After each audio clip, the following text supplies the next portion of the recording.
पुण्यामध्ये शुभदा कोदारेच्या हत्येचा थरकाप उडवणारा व्हिडिओ समोर, बघ्यांची गर्दी, मात्र मदतीला कुणीही आलं नाही।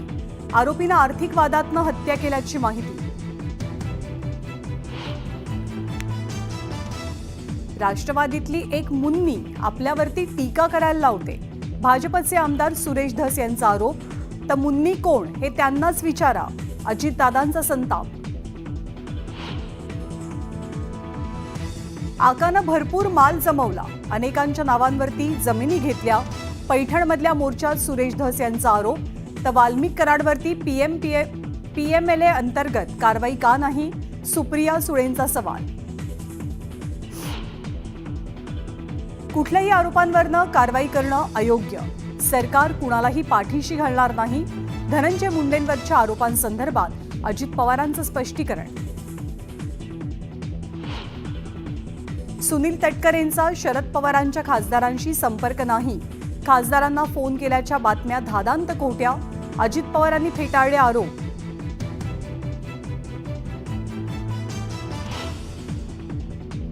प्रदेशाध्यक्षांसह सर्व फ्रंटचे अधिकारी पदाधिकारी बदला, राष्ट्रवादी काँग्रेस पक्षाच्या कार्यकर्त्यांची शरद पवारांकडे मागणी।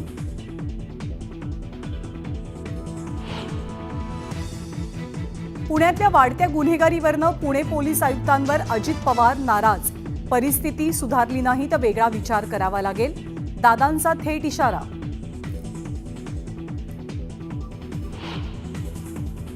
राज्यपाल नियुक्त 12 आमदारांच्या नियुक्तीबाबतची याचिका हायकोर्टानं फेटाळली। महाविकास आघाडी आणि ठाकरे गटाला मोठा धक्का, तर सुनील मोदी सुप्रीम कोर्टात आव्हान देण्याच्या तयारी।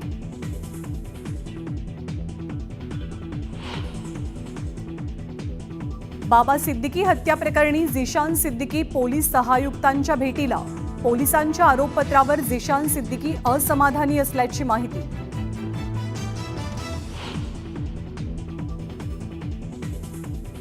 टोरेस कंपनी घोटाळा प्रकरणी पंचनामा सुरू, दादर आणि मीरा भाईंदरमधील कार्यालयांमध्ये आर्थिक गुन्हे शाखेच्या अधिकाऱ्यांकडून कंपनीतल्या वस्तूंची पाहणी।